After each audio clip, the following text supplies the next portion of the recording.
Chapter 16. Through the Trapdoor. In years to come, Harry would never quite remember how he had managed to get through his exams when he half expected Voldemort to come bursting through the door at any moment. Yet the days crept by, and there could be no doubt that Fluffy was still alive and well behind the locked door. It was sweltering hot, especially in the large classroom where they did their written papers. They had been given special new quills for the exams, which had been bewitched with an anti-cheating spell. They had practical exams as well. Professor Flitwick called them one by one into his class to see if they could make a pineapple tap dance across a desk. Professor McGonagall watched them turn a mouse into a snuff box. Points were given for how pretty the snuff box was, but taken away if it had whiskers. Snape made them all nervous, breathing down their necks while they tried to remember how to make a forgetfulness potion. Harry did the best he could, trying to ignore the stabbing pains in his forehead which had been bothering him ever since his trip into the forest. Neville thought Harry had had a bad case of exam nerves because Harry couldn't sleep, but the truth was that Harry kept being woken by his old nightmare, except that it was now worse than ever because there was a hooded figure dripping blood in it. Maybe it was because they hadn't seen what Harry had seen in the forest, or because they didn't have scars burning on their foreheads, but Ron and Hermione didn't seem as worried about the stone as Harry.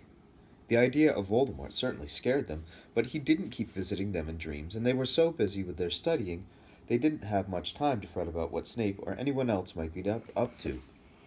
Their very last exam was History of Magic, 1 hour of answering questions about batty old wizards who'd invented self-stirring cauldrons and they'd be free for a whole wonderful week until their exam results came out.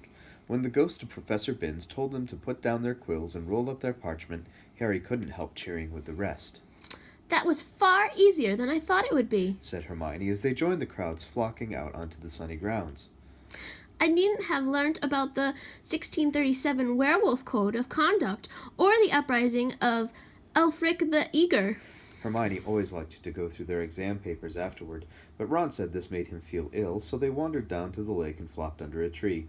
The Weasley twins and Lee Jordan were tickling the tentacles of a giant squid, which was basking in the warm shallows. "No more studying," Ron sighed happily, stretching out on the grass. "You could look more cheerful, Harry. We've got a week before we find out how badly we've done. There's no need to worry yet." Harry was rubbing his forehead. "I wish I knew what this means," he burst out angrily. "My scar keeps hurting. It's happened before, but never as often as this." "Go to Madame Pomfrey," Hermione suggested. "I'm not ill," said Harry. "I think it's a warning. It means danger's coming." Ron couldn't get worked up. It was too hot. "Harry, relax. Hermione's right. The stone's safe as long as Dumbledore's around. Anyway, we've never had any proof Snape found out how to get past Fluffy. He nearly had his leg ripped off once, and he's not going to try it again in a hurry. And Neville will play Quidditch for England before Hagrid lets Dumbledore down." Harry nodded, but he couldn't shake off a lurking feeling that there was something he'd forgotten to do, something important. When he tried to explain this, Hermione said, "That's just the exams. I woke up last night and was halfway through my Transfiguration notes before I remembered we had done that one." Harry was quite sure the unsettled feeling didn't have anything to do with work, though. He watched an owl flutter toward the school across the bright blue sky, a note clamped in its mouth. Hagrid was the only one who had ever sent him letters. Hagrid would never betray Dumbledore. Hagrid would never tell anyone how to get past Fluffy. Never. But Harry suddenly jumped to his feet. "Where are you going?" said Ron sleepily.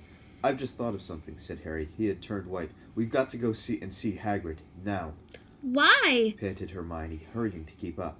"Don't you think that it's a bit odd," said Harry, scrambling up the grassy slope, "that what Hagrid wants more than anything else is a dragon, and a stranger turns up who just happens to have an egg in his pocket? How many people wander around with dragon eggs if it's against wizard law? Lucky they found Hagrid, don't you think? Why didn't I see it before?" "What are you talking about?" said Ron. But Harry, sprinting across the grounds toward the forest, didn't answer. Hagrid was sitting in an armchair outside his house. His trousers and sleeves were rolled up, and he was shelling peas into a large bowl. "Hello," he said, smiling. "Finished your exams? Got time for a drink?" "Yes, please," said Ron, but Harry cut him off. "No, we're in a hurry, Hagrid. I've got to ask you something. You know that night you won Norbert? What did the stranger you were playing cards with look like?" "Dunno," said Hagrid casually. "He wouldn't take his cloak off." He saw the three of them look stunned and raised his eyebrows. "It's not that unusual. You get a lot of funny folk in the Hogshead." That's the pub down in the village. Might have been a dragon dealer, right? Mightn't he? I never saw his face. He kept his hood up. Harry sank down next to the bowl of peas. What did you talk to him about, Hagrid? Did you mention Hogwarts at all? Might have come up, said Hagrid, frowning as he tried to remember. Yeah, he asked what I did, and I told him I was gamekeeper here. He asked a bit about the sort of creatures I look after, so I told him. And I said what I'd always really wanted was a dragon.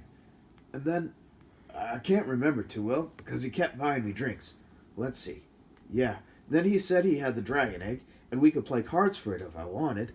But he had to be sure I could handle it. He didn't want to go to any old home. So I told him, after Fluffy, a dragon would be easy. And did he seem interested in Fluffy? Harry asked, trying to keep his voice calm. Well, yeah, how many three-headed dogs do you meet, even around Hogwarts? So I told him Fluffy's a piece of cake if you know how to calm him down. Just play him a bit of music and he'll go straight off to sleep. Hagrid suddenly looked horrified. I shouldn't have told you that, he blurted out. Forget I said it. Hey, where are you going?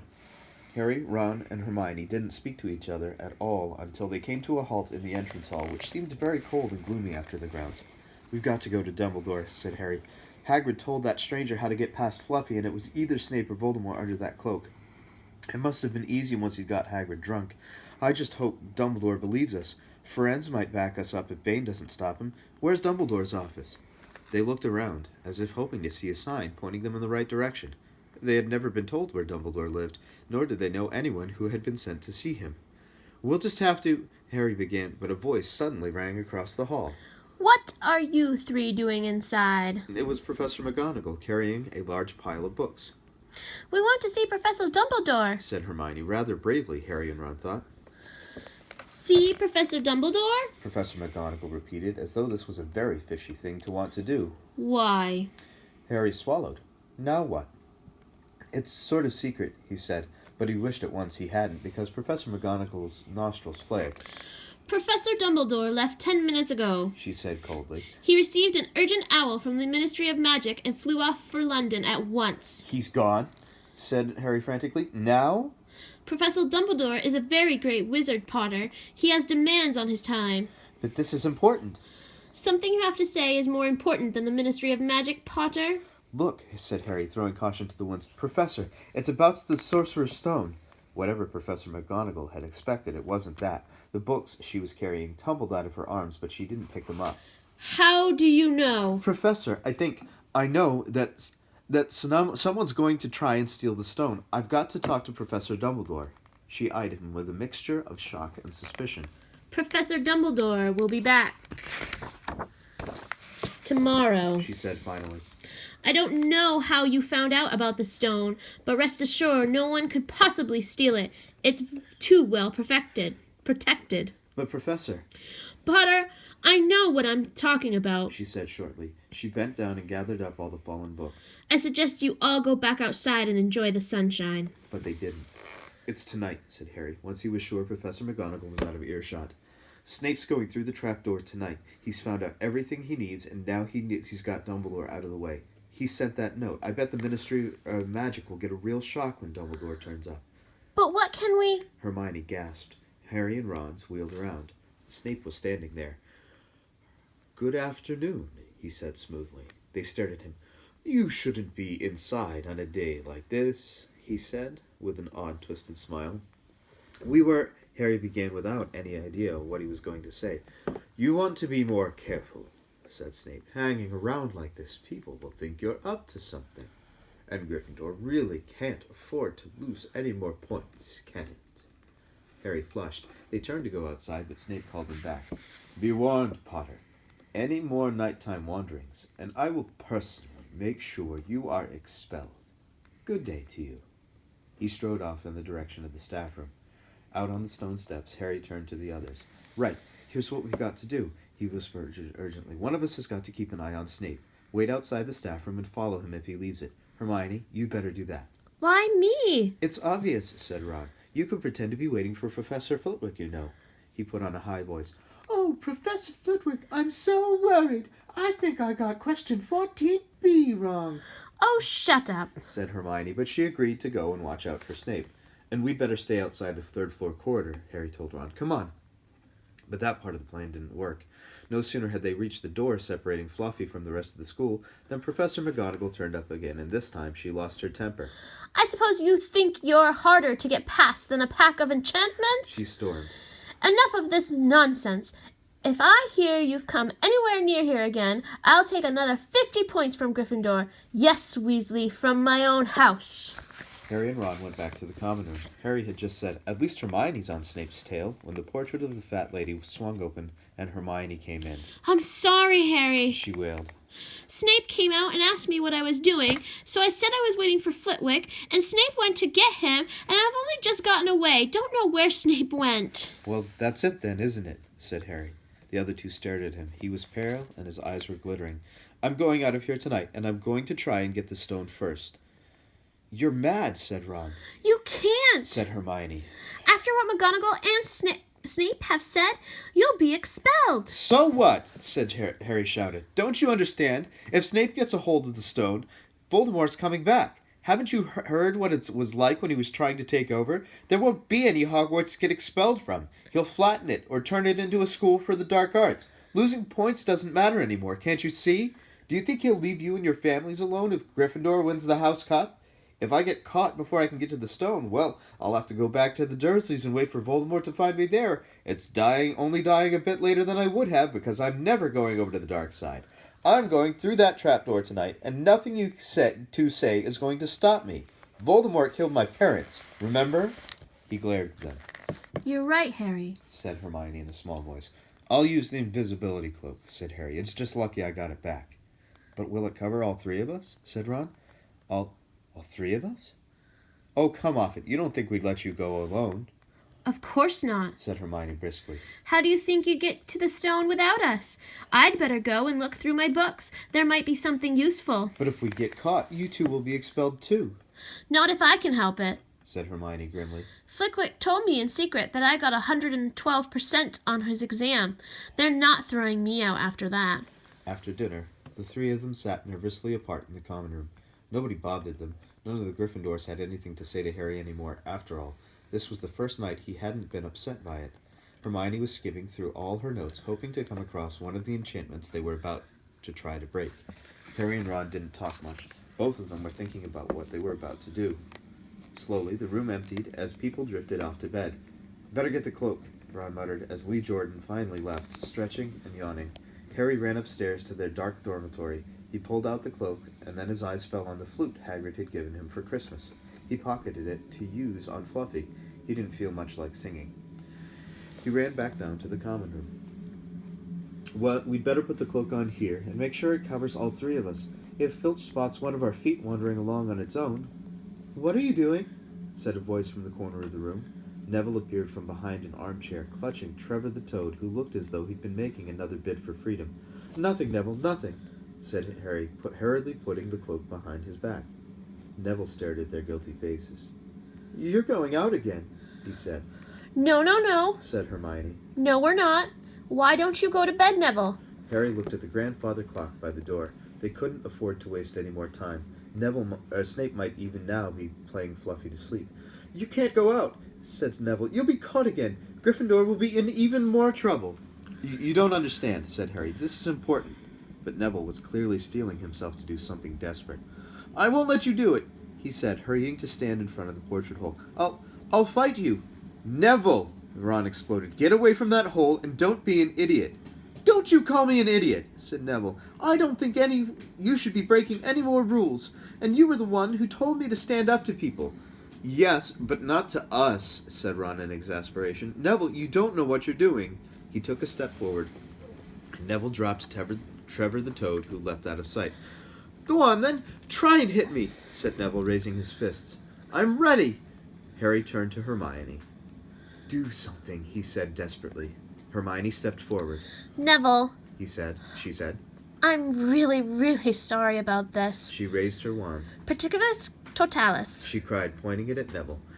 Neville's arms snapped to his sides. His legs sprang together. His whole body rigid, he swayed where he stood and then fell flat on his face, stiff as a board. Hermione ran to turn him over. Neville's jaws were jammed together so he couldn't speak. Only his eyes were moving, looking at them in horror. What have you done to him? Harry whispered. It's the full body bind, said Hermione miserably. Oh, Neville, I'm so sorry. We had to, Neville. No time to explain, said Harry. You'll understand later, Neville, said Ron as they stepped over him and pulled on the invisibility cloak. But leaving Neville lying motionless on the floor didn't feel like a very good omen. In their nervous state, every statue's shadow looked like Filch. Every distant breath of wind sounded like Peeves swooping down on them. At the foot of the first set of stairs, they spotted Mrs. Norris skulking near the top. Oh, let's kick her, just this once, Ron whispered in Harry's ear, but Harry shook his head. As they climbed carefully around her, Mrs. Norris turned her lamp-like eyes on them, but didn't do anything. They didn't meet anyone else until they reached the staircase up to the third floor. Peeves was bobbing halfway up, loosening the carpet so that people would trip. Who's there? He said suddenly as they climbed toward him. He narrowed his wicked black eyes.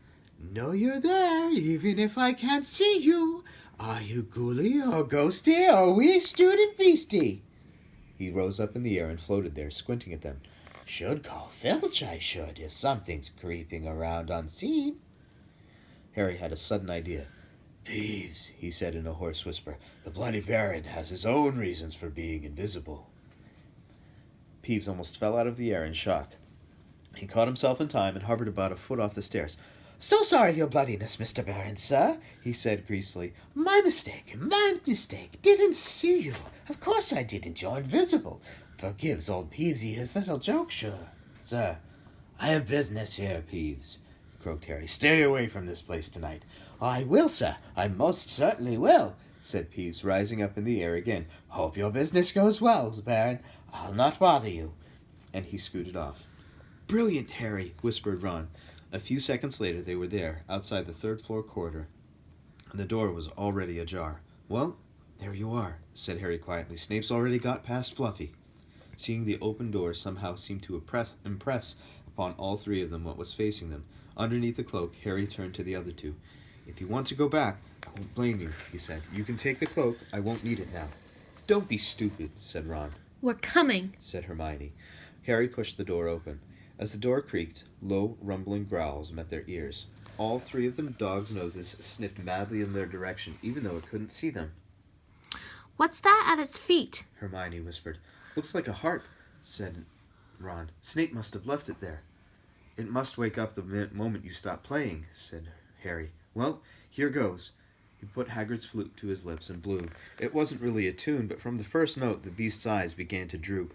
Harry hardly drew breath. Slowly, the dog's growls ceased. It tottered on its paws and fell to its knees. Then it slumped to the ground, fast asleep. Keep playing, Ron warned Harry as they slipped out of the cloak and crept toward the trapdoor. They could feel the dog's hot, smelly breath as they approached the giant heads. I think we'll be able to pull the door open, said Ron, peering over the dog's back. Want to go first, Hermione? No, I don't. All right. Ron gritted his teeth and carefully stepped over the dog's legs. He bent and pulled the ring of the trapdoor, which swung up and open. What can you see? Hermione said anxiously. Nothing. Just black. There's no way of climbing down. We'll just have to drop. Harry, who was still playing the flute, waved at Ron to get his attention and pointed at himself. You want to go first? Are you sure? Said Ron. I don't know how deep this thing goes. Give the flute to Hermione so she can keep him asleep. Harry handed the flute over. In the few seconds' silence, the dog growled and twitched. But the moment Hermione began to play, it fell back into its deep sleep. Harry climbed over it and looked down through the trapdoor. There was no sign of the bottom. He lowered himself through the hole until he was hanging on by his fingertips.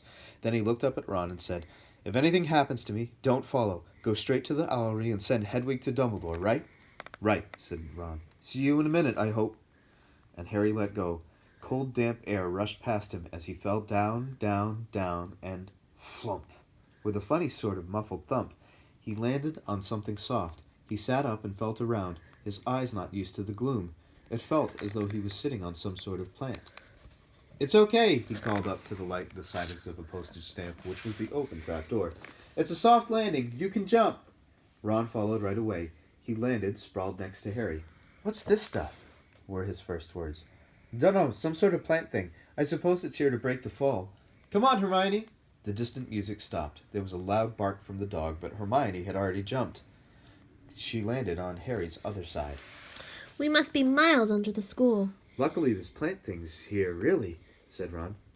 Lucky! shrieked Hermione. Look at you both! She leapt up and struggled toward a damp wall. She had to struggle because the moment she had landed, the plant had started to twist snake-like tendrils around her ankle. As for Harry and Ron, their legs had already been bound tightly in long creepers without their noticing. Hermione had managed to free herself before a plant got a firm grip on her. Now she watched in horror as the two boys fought to pull the plant off of them, but the more they strained against it, the tighter and faster the plant wound around them. Stop moving! Hermione ordered them. I know what this is. It's Devil's Snare. Oh, I'm so glad we know what it's called. That's a great help, snarled Ron, leaning back, trying to stop the plant from curling around his neck. Shut up! I'm trying to remember how to kill it, said Hermione. Well, hurry up. I can't breathe. Harry gasped, wrestling with it as it curled around his chest. Devil's Snare. Devil's Snare. What did Professor Sprout say? It likes the dark and the damp. So like a fire, Harry choked. Yes, of course, but there's no wood. Hermione cried, wringing her hands. Have you gone mad? Ron bellowed. Are you a witch or not? Oh, right, said Hermione, and she whipped out her wand, waved it, muttered something, and set a jet of the same bluebell flames she had used on Snape at the plant. In the matter of seconds, the two boys felt it loosening its grip as it cringed away from the light and warmth. Wriggling and flailing, it unraveled itself from their bodies, and they were able to pull free. Lucky you pay attention in herbology, Hermione, said Harry as he joined her by the wall, wiping sweat off his face. Yeah, said Ron, and lucky Harry doesn't lose his head in a crisis. There's no wood. Honestly. This way, said Harry, pointing down a stone passageway, which was the only way forward. All they could hear, apart from their footsteps, was the gentle drip of water trickling down the walls. The passageway sloped downward, and Harry was reminded of Gringotts. With an unpleasant jolt of the heart, he remembered the dragons said to be guarding the vaults in the Wizard's Bank. If they met a dragon, a fully grown dragon, Norbert had been bad enough. Can you hear something? Ron whispered. Harry listened. A soft rustling and clinking seemed to be coming from up ahead. Do you think it's a ghost? I don't know. Sounds like wings to me. There's light ahead. I can see something moving. They reached the end of the passageway and saw before them a brilliantly lit chamber, its ceiling arching high above them. It was full of small, jewel-bright birds, fluttering and tumbling all around the room. On the opposite side of the chamber was a heavy wooden door. Do you think they'll attack us if we cross the room? Said Ron. Probably, said Harry. They don't look very vicious, but I suppose if they all swoop down at once. Well, there's no other choice. I'll run. He took a deep breath, covered his face with his arms, and sprinted across the room. He expected to feel sharp beaks and claws tearing at him at any second, but nothing happened. He reached the door untouched. He pulled the handle, but it was locked. The other two followed him. They tugged and heaved at the door, but it wouldn't budge, not even when Hermione tried her Alohomora charm. Now what? Said Ron. These birds. They can't be here just for decoration, said Hermione. They watched the birds soaring overhead, glittering. Glittering? They're not birds, said Harry suddenly. They're keys, winged keys. Look carefully. So that must mean... He looked around the chamber while the other two squinted up at the flock of keys. Yes, look, broomsticks. We've got to catch the key to the door. But there are hundreds of them. Ron examined the lock on the door. We're looking for a big old-fashioned one, probably silver, like the handle. They each seized a broomstick and kicked off in the air, soaring into the midst of the cloud of keys. They grabbed and snatched, but the bewitched keys darted and dived so quickly it was almost impossible to catch one. Not for nothing, though, was Harry the youngest seeker in a century. He had a knack for spotting things other people didn't. After a minute's weaving about through the whirl of rainbow feathers, he noticed a large silver key that had a bent wing, as if it had already been caught and stuffed roughly into the keyhole. That one, he called to the others. That big one. There. No, there. With bright blue wings. The feathers are all crumpled on one side. Ron went speeding in the direction that Harry was pointing, crashed into the ceiling, and nearly fell off his broom. We've got to close in on it, Harry called, not taking his eyes off the key with the damaged wing. Ron, you come at it from above. Harry, stay below and stop it from going down, and I'll try and catch it. Right now! Ron dived, Hermione rocketed upward, and the key dodged them both, and Harry streaked after it. It sped toward the wall. Harry leaned forward and, with a nasty crunching noise, pinned it against the stone with one hand. Ron and Hermione's cheers echoed around the high chamber.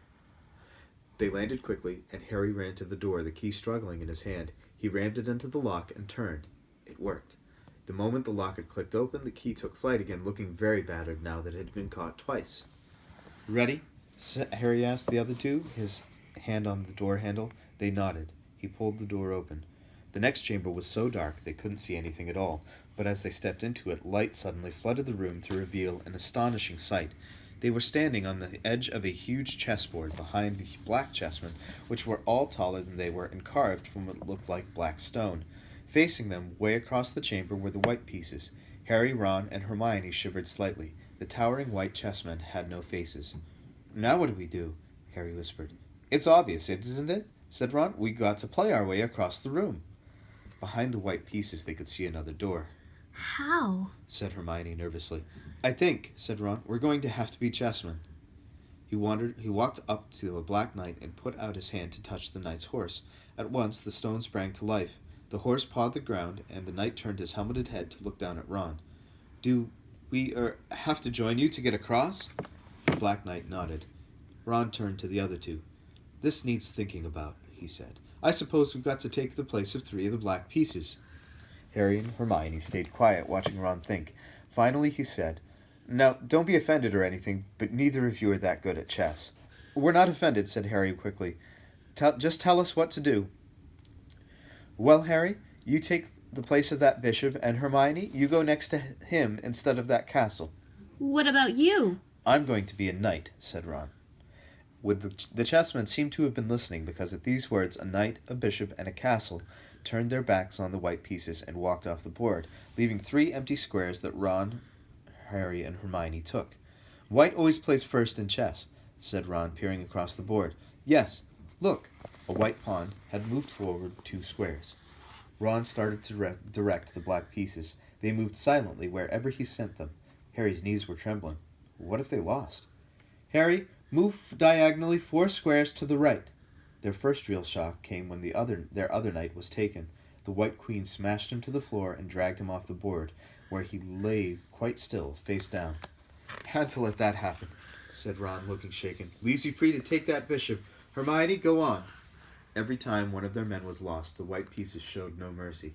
Soon there was a huddle of limp black players slumped along the wall. Twice, Ron only just noticed in time that Harry and Hermione were in danger. He himself darted around the board, taking almost as many white pieces as they had lost black pieces. "We're nearly there," he muttered suddenly. Let me think. The white queen turned her blank face toward him. "Yes," said Ron. "It's softly. The only way. I've got to be taken." No! said Harry and Hermione shouted. "That's chess," snapped Ron. "You've got to make some sacrifices. I take 1 step forward and she'll take me. That leaves you free to checkmate the king, Harry. But do you want to stop Snape or not? Ron, look, if you don't hurry up, he'll already have the stone." There was no alternative. "Ready?" Ron called, his face pale but determined. "Here I go. Now don't hang around once you've won." He stepped forward and the white queen pounced. She struck Ron hard across the head with her stone arm, and he crashed to the floor. Hermione screamed but stayed on her square. The white queen dragged Ron to one side. He looked as if he'd been knocked out. Shaking, Harry moved 3 spaces to the left. The white king took off his crown and threw it at Harry's feet. They had won. The chessmen parted and bowed, leaving the door ahead clear. With one last desperate look at Ron, Harry and Hermione charged through the door and up the next passageway. What if he's... "He'll be all right," said Harry, trying to convince himself. "What do you reckon's next?" We've had sprouts. That was the devil's snare. Flickwick must have put charms on the keys. McGonagall transfiguration the chessmen to make them alive. And that leaves Quirrell's spell and Snape's." They had reached another door. "All right," Harry whispered. "Go on." Harry pushed it open. A disgusting smell filled their nostrils, making them both pull up their robes over their noses. Eyes watering, they saw flat on the floor in front of them a troll even larger than the one they had tackled, out cold with a bloody lump on its head. "Glad we didn't have to fight that one," Harry whispered as they stepped carefully over one of its massive legs. "Come on, I can't breathe." He pulled open the next door, both of them hardly daring to look at what came next. But there was nothing very frightening in here, just a table with 7 differently shaped bottles standing on it in a line. "Snape's," said Harry. "What do we have to do?" They stepped over the threshold, and immediately a fire sprang up behind them in the doorway. It wasn't ordinary fire either. It was purple. At the same instant, black flames shot up in the doorway leading onward. They were trapped. Look! Hermione seized a roll of paper lying next to the bottles. Harry looked over her shoulder to read it. Danger lies before you, while safety lies behind. 2 of us will help you, whichever you would find. One among us 7 will let you move ahead. Another will transport the drinker back instead. 2 among our number hold only nettle wine. 3 of us are killers, waiting hidden in line. Choose unless you wish to stay here forevermore. To help you in your choice, we give these clues 4. First, however slyly the poison tries to hide, you will always find some on nettle wine's left side. Second, different are those who stand at either end, but if you would move onward, neither is your friend. Third, as you see clearly, all are different size. Neither dwarf nor giant holds death in their insides. Fourth, the second left and the second on the right are twins once you taste them, though different at first sight. Hermione let out a great sigh, and Harry, amazed, saw that she was smiling, the very last thing he felt like doing. Brilliant, said Hermione. This isn't magic. It's logic, a puzzle. A lot of great wizards haven't got an ounce of logic. They'd be stuck in here forever. So will we, won't we? Of course not, said Hermione. Everything we need is here on this paper. 7 bottles. 3 are poison. 2 are wine. 1 will get us safely through the black fire, and 1 will get us back through the purple. But how do we know which to drink? Give me a minute. Hermione read the paper several times. Then she walked up and down the line of bottles, muttering to herself and pointing at them. At last she clapped her hands. Got it, she said. The smallest bottle will get us through the black fire, towards the stone. Harry looked at the tiny bottle. There's only enough there for 1 of us, he said. That's hardly 1 swallow. They looked at each other. Which one will get you back through the purple flames? Hermione pointed at a rounded bottle at the right end of the line. You drink that, said Harry. No, listen. Get back and get Ron. Grab brooms from the flying key room. They'll get you out of the trapdoor and past Fluffy. Go straight to the Owlery and set Hedwig to Dumbledore. We'll need him. I might be able to hold Snape off for a while, but I'm no match for him, really. But Harry, what if you know who's with him? Well, I was lucky once, wasn't I? said Harry, pointing at his scar. I might get lucky again. Hermione's lip trembled, and she suddenly dashed at Harry and threw her arms around him. Hermione! Harry, you're a great wizard, you know. I'm not as good as you, said Harry, very embarrassed as she let go of him. Me? said Hermione. Books and cleverness. There are more important things. Friendship and bravery and... Oh, Harry, be careful. You drink first, said Harry. You are sure which is which, aren't you? Positive, said Hermione. She took a long drink from the round bottle at the end and shuddered. It's not poison? said Harry anxiously. No, but it's like ice. Quick, go before it wears off. Good luck. Take care. Go! Hermione turned and walked straight through the purple fire. Harry took a deep breath and picked up the smallest bottle. He turned to face the black flames. Here I come, he said, and he drained the little bottle in one gulp. It was indeed as though ice was flooding his body. He put the bottle down and walked forward. He braced himself, saw the black flames licking his body, but couldn't feel them. For a moment he could see nothing but dark fire, and then he was on the other side, in the last chamber. There was already someone there, but it wasn't Snape. It wasn't even Voldemort.